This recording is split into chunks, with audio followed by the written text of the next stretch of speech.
രാമകൃഷ്ണന്റെ ദർശനവും ഡാനിയേലച്ചൻ്റെ സ്വപ്നവും എന്ന ക്യാപ്ഷനിലൊരു വീഡിയോ ഇറക്കിയത് എൻ്റെ പ്രിയപ്പെട്ട സഹോദരങ്ങൾ കണ്ടിട്ടുണ്ടാകാം. അതിൻ്റെ രണ്ടാം ഭാഗമാണ് ഞാൻ ഇന്നിറക്കുന്നത്. പ്രിയപ്പെട്ടവരെ, ഈ രണ്ടാം ഭാഗം ഇറക്കുന്നതിനൊരു ഉദ്ദേശമുണ്ട്. രാമകൃഷ്ണന് യേശുക്രിസ്തു പ്രത്യക്ഷനായി എന്ന് ശ്രീരാമകൃഷ്ണ പരമഹംസൻ അദ്ദേഹത്തിൻ്റെ ശിഷ്യരോട് പറഞ്ഞു എന്നതിൻ്റെ തെളിവുകളാണ് നമ്മൾ നേരത്തെ ആദ്യത്തെ വീഡിയോയിൽ നമ്മൾ കണ്ടത്. അദ്ദേഹത്തിൻ്റെ മുമ്പിൽ യേശുക്രിസ്തു പ്രത്യക്ഷപ്പെടുന്നു. യേശുവിൻ്റെ എന്ന് പറയപ്പെടുന്ന ഒരു ഫോട്ടോയിൽ നിന്ന് ഒരു പ്രത്യേക കിരണങ്ങൾ അദ്ദേഹത്തെ ആകർഷിക്കുന്നു. ആ കിരണങ്ങൾ അദ്ദേഹത്തിൻ്റെ ആകർഷിച്ചപ്പോൾ അദ്ദേഹത്തിൻ്റെ ഹൈന്ദവ മതവിശ്വാസത്തിനകത്തുള്ള ചില ദേവീദേവന്മാരിൽ നിന്ന് അകലുന്നു. അദ്ദേഹത്തിൻ്റെ ഏറ്റവും പ്രിയപ്പെട്ട ഭക്തയായ ദൈവമായ കാളിമാതാവിൽ നിന്ന് അദ്ദേഹം അകലുന്നു. യേശുക്രിസ്തുവുമായി അദ്ദേഹം ലയിക്കുന്നു, അല്ല യേശുക്രിസ്തു അദ്ദേഹത്തിൽ ലയിക്കുന്നു എന്നൊക്കെയാണ് ആ വീഡിയോയിൽ നമ്മൾ കണ്ടത്. അത് രാമകൃഷ്ണ മിഷന്റെ ഒരു ശിഷ്യനാണ് അത് പകർത്തി എഴുതിയതെന്നും ആ വീഡിയോയിൽ നമ്മൾ കണ്ടതാണ്. ഇവിടെ യേശുക്രിസ്തുവിനെ വർണ്ണിച്ചുകൊണ്ട് പല കാര്യങ്ങൾ അതിനകത്ത് പറയുന്നുണ്ട്. യേശുവിൻ്റെ മൂക്ക് എങ്ങനെയാണ്, യേശുവിൻ്റെ താടി എങ്ങനെയാണ്, യേശുവിൻ്റെ നെറ്റി എങ്ങനെയാണ്, തലമുടി എന്താണ്, യേശുവിൻ്റെ നിറം എന്താണ് എന്നൊക്കെ പറഞ്ഞ് വിവരിക്കുന്ന ഒരു സംഭവമാണ് രാമകൃഷ്ണ മിഷന്റെ ദർശനത്തിൽ അല്ലെങ്കിൽ സ്വപ്നത്തിൽ യേശുക്രിസ്തുവിനെ കണ്ടുവെന്നും ഒക്കെ പറഞ്ഞ് അവകാശപ്പെടുന്നത്. ഇതുപോലെ പലർക്കും യേശുക്രിസ്തു പ്രത്യക്ഷപ്പെട്ടു എന്ന് പലരും അവകാശപ്പെടുന്നുണ്ട്. ഒരു തീർത്ഥാടകനായ സന്യാസിക്ക് യേശുക്രിസ്തു പ്രത്യക്ഷപ്പെട്ടു. ആ യേശുക്രിസ്തുവിൻ്റെ പ്രത്യക്ഷപ്പെടൽ ഏകദേശം ഈ ശ്രീരാമകൃഷ്ണ പരമഹംസർ അവർകൾ പറഞ്ഞതുപോലുള്ള പ്രത്യക്ഷപ്പെടലുകൾ ആയിരുന്നു എന്നും ചില ചരിത്രങ്ങളിൽ നമുക്ക് കാണാൻ പറ്റും. പിയാസെൻസ എന്ന് പറയുന്ന സ്ഥലത്തുള്ള ഒരു സന്യാസിയായ തീർത്ഥാടകനാണ് ഈ വിധം പ്രത്യക്ഷപ്പെട്ടതെന്നാണ് ചില ചരിത്രങ്ങൾ പറയുന്നത്. ചരിത്രങ്ങളിൽ പല വ്യക്തികൾക്കും യേശുക്രിസ്തു പ്രത്യക്ഷപ്പെട്ടു എന്ന് പറയുമ്പോൾ അവർ കൊടുക്കുന്നതായ ചില മാനദണ്ഡങ്ങളുണ്ട്. യേശുവിൻ്റെ ഉയരം, പൊക്കം, വണ്ണം, നിറം, മൂക്ക്, താടി, നെറ്റി, തലമുടി, ഇങ്ങനെ പലതരത്തിൽ അതിനെ വർണ്ണിക്കുന്നുണ്ട്. വർണ്ണിച്ചോട്ടെ. കാരണം ഈ ശ്രീരാമകൃഷ്ണ പരമഹംസർ അതുവരെ ധ്യാനിച്ചു കൊണ്ടിരുന്നതും അതുവരെ പ്രകീർത്തിച്ചു കൊണ്ടിരുന്നതും മറ്റ് ദൃശ്യമായിട്ടുള്ള ഒരു മനുഷ്യൻ നിർമ്മിച്ചു വച്ചിട്ടുള്ള വിഗ്രഹത്തിൽ അതിൻ്റെ ഇമേജുകളിലും ഒക്കെ നോക്കി ദൈവത്തെ കണ്ട വ്യക്തികൾക്ക് അല്ലെങ്കിൽ ദൈവത്തെ പ്രസാദിപ്പിച്ച് ജീവിച്ചവർക്ക്, പ്രത്യേകിച്ച് അക്രൈസ്തവരായ സഹോദരങ്ങൾക്ക് ഒരു ഇമേജിലൂടെ വരുന്നതാണ് യേശുവെന്ന് അവർ തെറ്റിദ്ധരിക്കാനും, അല്ലെങ്കിൽ ഒരു ഇമേജിനകത്തുള്ളത്, ഒരു ഐക്കണിനകത്തുള്ളതാണ് യേശുവെന്ന് അവർക്ക് തോന്നാനും ഒക്കെ ഇടയുണ്ടാകും.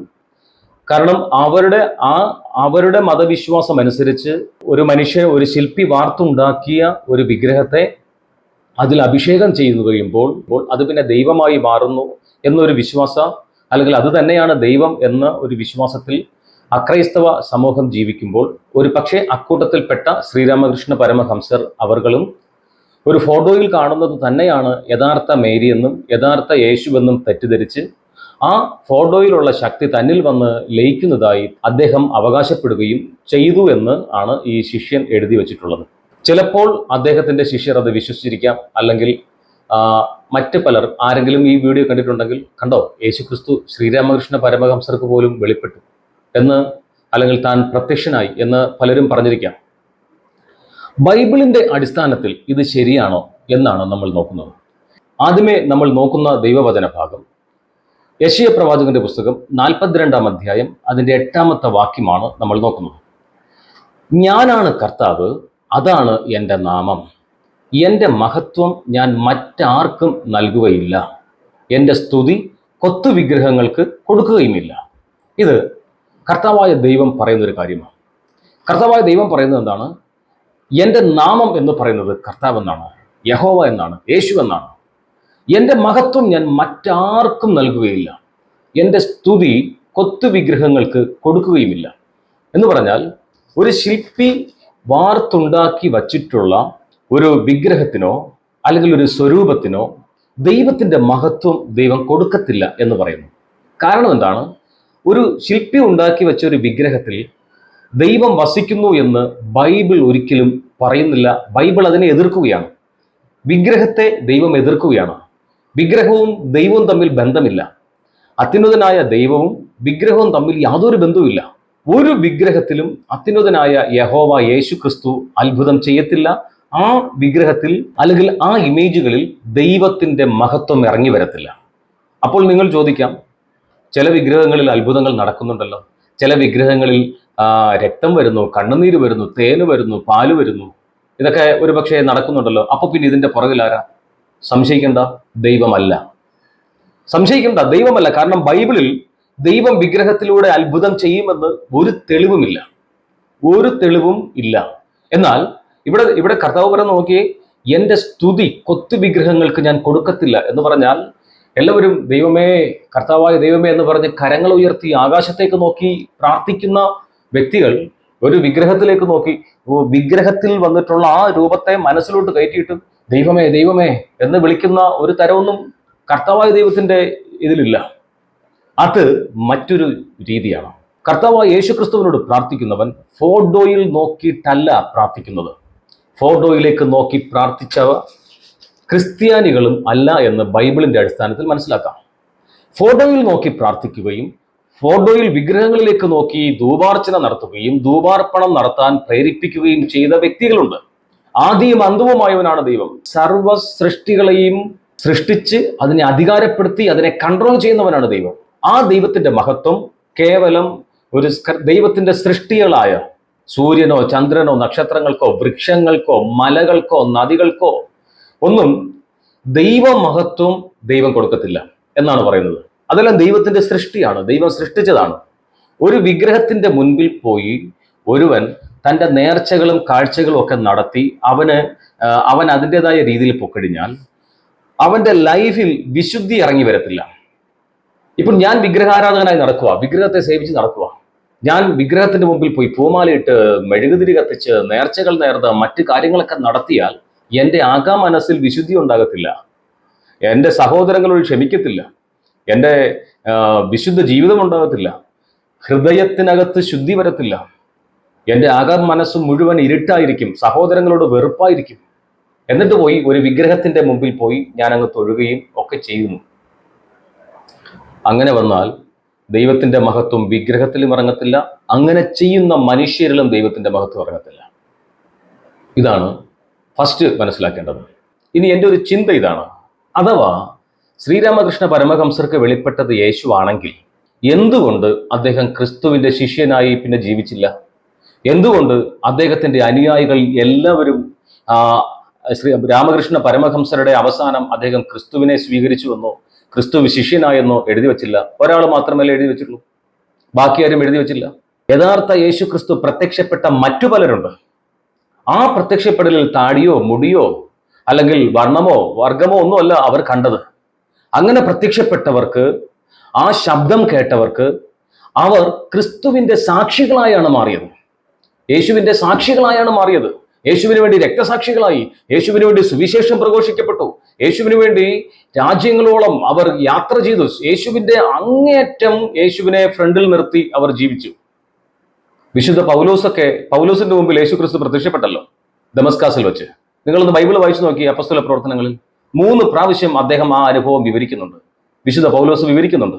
ആ വിവരണം വെച്ചിട്ട് നോക്കി, പൗലോസിന്റെ മുമ്പിൽ വന്ന യേശു ക്രിസ്തു തന്നെയാണോ രാമകൃഷ്ണ അവർക്ക് പ്രത്യക്ഷപ്പെട്ടെന്ന് ചിന്തിച്ചേ. പൗലോസിന്റെ മുമ്പിൽ വന്ന യേശുവിനെ കണ്ടപ്പോൾ, യേശു വിരോധിയായി നടന്നവനാ പൗലോസ്. ആ പൗലോസിന്റെ മുമ്പിൽ യേശുക്രിസ്തു വന്നപ്പോൾ പൗലോസ് എന്ത് ചെയ്തു? തൻ്റെ സകലതും മാറ്റിവെച്ചിട്ട്, ഗമാലിയലിന്റെ കാൽക്കീഴിലിരുന്ന് പഠിച്ച സകല പഠനവും മാറ്റിവെച്ചിട്ട് അദ്ദേഹം ക്രിസ്തുവിന്റെ ശിഷ്യനാവുകയും ദാസനാവുകയും ക്രിസ്തുവിന്റെ സാക്ഷിയാവുകയും രക്തസാക്ഷിയാവുകയും നാടുകൾ തോറും കറങ്ങി സഭകൾ സ്ഥാപിക്കുകയും ചെയ്തതിൻ്റെ തെളിവുകൾ, 1-ാം നൂറ്റാണ്ട് മുതലുള്ള തെളിവുകൾ ഇന്നും ചരിത്രങ്ങളിൽ മായാതെ കിടപ്പുള്ളപ്പോൾ രാമകൃഷ്ണ മിഷർക്ക് വെളിപ്പെട്ടത് യേശുക്രിസ്തു ആണെങ്കിൽ, യഥാർത്ഥ യേശു ആയിരുന്നെങ്കിൽ അദ്ദേഹം ഏതെല്ലാം സ്ഥലങ്ങളിൽ പോയി ക്രിസ്തുവിന് സഭകൾ പണിയേനെ, ഏതെല്ലാം സഭകളിൽ പോയി യഥാർത്ഥ ദൈവം യേശുവാണെന്ന് പ്രഘോഷിച്ചേനെ. യേശുക്രിസ്തു പ്രത്യക്ഷപ്പെടുന്നതിന് ഒരു ഉദ്ദേശമുണ്ട്. എന്താണ്? തന്നെ അറിയാത്ത ജനതകൾക്ക്, തന്നെക്കുറിച്ച് കേൾക്കാത്ത ജനതകൾക്ക്, ലോകത്തിന്റെ അതിർത്തികൾ വരെ രക്ഷ എത്തിക്കാൻ എല്ലാ വ്യക്തികൾക്കും സാധിക്കാം. എല്ലാ വ്യക്തികളിലും രക്ഷ എത്താൻ വേണ്ടിയിട്ട് ലോകത്തിന്റെ അതിർത്തികൾ വരെ രക്ഷ എത്തിക്കാൻ യേശുക്രിസ്തു തൻ്റെ ശിഷ്യരെ വിളിക്കാറുണ്ട്. അക്കൂട്ടത്തിൽ ശ്രീരാമകൃഷ്ണ പരമഹംസർക്കും പെടാമായിരുന്നു. പക്ഷെ അദ്ദേഹം ക്രിസ്തു സാക്ഷിയായതിൻ്റെ ചരിത്രങ്ങൾ ഒരിടത്തും കാണുന്നില്ല. അക്കാരണത്താൽ തന്നെ എൻ്റെ ചിന്തയിൽ അദ്ദേഹത്തിന്റെ മുമ്പിൽ പ്രത്യക്ഷപ്പെട്ടത് സ്വർഗത്തിൻ്റെയും ഭൂമിയുടെയും അധികാരിയായിരിക്കുന്ന ഏകദൈവമായ യേശുക്രിസ്തുവാണെന്ന് ഞാൻ വിശ്വസിക്കുന്നില്ല. അതിന് ബൈബിൾ തെളിവുമില്ല. Praise the Lord, hallelujah. പ്രിയപ്പെട്ടവരെ, ഇതുപോലെയുള്ള പ്രത്യക്ഷപ്പെടലുകൾ ധാരാളമുണ്ട്. പലരും പ്രത്യക്ഷപ്പെടുന്നുണ്ട്. ബൈബിളിൽ ഒരു തെളിവുണ്ട്. ആ തെളിവ് ഞാൻ നിങ്ങൾക്ക് തരാൻ ആഗ്രഹിക്കുകയാണ്. ഇതുപോലെ പ്രത്യക്ഷപ്പെട്ട് ഒരു തെളിവ് ഞാൻ നിങ്ങൾക്ക് തരാം. അനേകരുടെ മുമ്പിൽ പ്രത്യക്ഷപ്പെട്ട് അനേകരെ വഞ്ചിച്ചു കൊണ്ടുപോകാൻ ഈ ശക്തിക്ക് സാധിക്കും. 2 കൊരിന്ത്യർ 11 അധ്യായം അതിൻ്റെ 14 വാക്യം. അത്ഭുതപ്പെടേണ്ട, പിശാച് പോലും പ്രഭാപൂർണനായ ദൈവദൂതനായി വേഷം കെട്ടാറുണ്ടല്ലോ. പിശാച് പോലും ദൈവദൂതന്റെ വേഷം കെട്ടും. ദൈവദൂതന്റെ വേഷം കെട്ടാൻ പിശാചിന് സാധിക്കും. ആയതുകൊണ്ട് പിശാച് വേഷം കെട്ടി പലരുടെ മുൻപിൽ പ്രത്യക്ഷപ്പെടുമ്പോൾ, പിശാച് വേഷം കെട്ടി പലരുടെ മുമ്പിൽ സ്വപ്നത്തിൽ സംസാരിക്കുമ്പോൾ, സ്വപ്നത്തിൽ കാര്യങ്ങൾ സാധിക്കാൻ വരുമ്പോൾ, വിശ്വാസിയെ നിങ്ങൾ അറിഞ്ഞുകൊള്ളുക, നിങ്ങളെ സാത്താൻ ആത്മാവായ ദൈവത്തിൽ നിന്ന് അകറ്റി കളിമണ്ണില് സിമന്റ് പ്രതിമയിലോ സിമന്റ് പ്രതിമയിലോ അല്ലെങ്കിൽ തടികളിലോ കരകൗശല വസ്തുക്കളിലോ ഉണ്ടാക്കി വച്ചിരിക്കുന്ന മനുഷ്യനിർമ്മിത ദൈവങ്ങൾക്ക് നിങ്ങളെ കൊണ്ട് അടിമ വെക്കാൻ വേണ്ടി സാത്താൻ പ്ലാൻ ചെയ്യുന്നതാണ്. അത് അങ്ങനെ ഉണ്ടാക്കുന്ന വിഗ്രഹങ്ങളിലും അങ്ങനെ ഉണ്ടാക്കുന്ന വസ്തുക്കളിലും അതിൻ്റെ അധികാരം, അതിൻ്റെ കൺട്രോൾ, അതിൽ നടക്കുന്ന അത്ഭുതങ്ങൾ, അതിൽ നടക്കുന്ന പാല്, തേന്, കണ്ണുനീര്, രക്തം, ഇതിൻ്റെ എല്ലാം പുറകിൽ അത്ഭുതം ചെയ്യുന്നത് ആരെന്ന് മനസ്സിലാക്കാമോ? ഈ പിശാചിന്, വേഷം കെട്ടാൻ പറ്റുന്ന പിശാചിന് ഉറപ്പായിട്ടും ഈ വിഗ്രഹങ്ങളിലൂടെ അത്ഭുതം ചെയ്യാനും സാധിക്കും. അതുകൊണ്ട് ക്രിസ്ത്യാനിയായ, ക്രിസ്തുവിൻ്റെ ശിഷ്യരായ, ക്രിസ്തുവിൻ്റെ സഭയിൽപ്പെട്ടിട്ടുള്ള പ്രിയപ്പെട്ടവരെ, നിങ്ങൾ ആരെങ്കിലും ഏതെങ്കിലും തരത്തിൽ വിഗ്രഹത്തിൻ്റെ മുൻപിൽ നിന്നിട്ടാണ് ദൈവമേ ഞങ്ങളോട് കരുണയുണ്ടാകണമേ, ദൈവമേ ഞങ്ങൾക്ക് കുഞ്ഞുങ്ങളെ തരണമേ എന്ന് പറയുമ്പോൾ, ഒരിക്കലും കർത്താവായ യേശു ക്രിസ്തുവിൽ നിന്നല്ല നിങ്ങൾക്ക് ഗിഫ്റ്റുകൾ വരുന്നത്. നിങ്ങൾക്ക് വരുന്നത് വിഗ്രഹത്തിലൂടെ പ്രവർത്തിക്കുന്ന പൈശാചിക ശക്തികളിൽ നിന്നായിരിക്കും. അതുകൊണ്ട് ക്രിസ്ത്യാനിയെ, നിങ്ങൾ എന്തായാലും ഒരു കാര്യം മനസ്സിലാക്കുക. വിശുദ്ധ ബൈബിൾ നിങ്ങൾ വായിക്കുക. 1-ാം പ്രമാണം ലംഘിച്ചപ്പോഴൊക്കെ ഇസ്രായേൽ ജനം പരാജയപ്പെടുകയും അവർ ശത്രുക്കൾക്ക് അടിമയാവുകയും അവർ സ്വന്തം നാട് വിട്ട് ഓടിപ്പോവുകയും അവരുടെ സകല അനുഗ്രഹങ്ങളും നഷ്ടമാവുകയും ചെയ്തിരുന്നു എന്നുള്ളത് പഴയ നിയമം മുതൽ നമ്മൾക്ക് കാണാൻ പറ്റുന്നതാണ്. പ്രിയപ്പെട്ടവരെ, സാത്താൻ തന്ത്രശാലിയാണ്. അവൻ മനുഷ്യരിലൂടെ വന്ന് മനുഷ്യനെ ചതിക്കും. തന്ത്രശാലിയാണ് സാത്താൻ. അവന് വേഷം കെട്ടാൻ അറിയാം, നല്ല രീതിയിൽ വേഷം കെട്ടാൻ അറിയാം. ഹവ്വ ഒരു സ്ത്രീയായിരുന്നു, ഒരു മനുഷ്യ വ്യക്തിയായിരുന്നു. ആ മനുഷ്യ വ്യക്തിയിലൂടെ തന്നെ അടുത്ത ആദത്തെയും വീഴ്ത്താൻ സാത്താന് സാധിച്ചു. അപ്പോൾ നമ്മുടെ ഫ്രണ്ടിൽ ഒരാൾ വന്നിട്ട്, അതൊരു വൈദികനാകാം, ഒരു പാസ്റ്ററാകാം, ഒരു ബ്രദറാകാം, ഒരു സിസ്റ്ററാകാം, ആരുമാകാം, നോർമലി ആരുമാകാം. അവർ വന്ന് നിങ്ങളോട് വിശുദ്ധ വചനത്തെ പ്രഘോഷിച്ച് നിങ്ങളുടെ ജീവിതത്തെ സ്വർഗത്തോട് ചേർക്കുന്നതിന് പകരം അവർ വന്നിട്ട് സ്വപ്നമുണ്ടായി, ദർശനമുണ്ടായി, ഇന്ന രൂപം വന്നു, ഇന്ന സംഭവം വന്നു എന്ന് പറയുമ്പോൾ, പ്രിയപ്പെട്ട സഹോദരങ്ങളെ, നിങ്ങൾ അറിയുക, ആത്മാവായ ദൈവത്തിൽ നിന്നാണ്, അരൂപിയായ ദൈവത്തിൽ നിന്നാണ് നിങ്ങളെ അകറ്റിക്കൊണ്ടുപോകാൻ മനുഷ്യരിലൂടെ സാത്താൻ പ്രവർത്തിക്കുന്നത്. അതുകൊണ്ട് നേട്ടം എന്താണ്? അതുകൊണ്ട് ലാഭമാർക്കാണ്? ഒറ്റ ഒരു കൂട്ടർക്കാണ് അതിൻ്റെ നേട്ടവും അതിൻ്റെ ലാഭവും.